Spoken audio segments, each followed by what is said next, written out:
Okay, I'm gonna show you how to find how I feel like it's gonna be the best way to find the center of the tube. Is first we gonna find the pinion angle, set the differential at the pinion angle we want, and then we're gonna take calipers here, okay, and then we're gonna take our bubble, okay, so we're gonna get this with the centered bubble,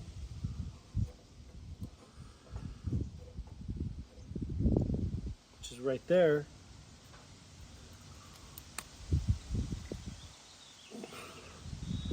It's a centered bubble, and so it's 3.5 is the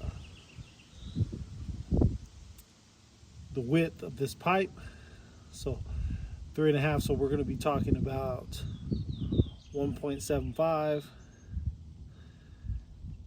Okay, and we make a mark, and that'll be the center top of the axle, and then you just make a straight line there, and you plumb bob it with the center you have here, and that's how you're gonna center the axle front to back, okay, on each side.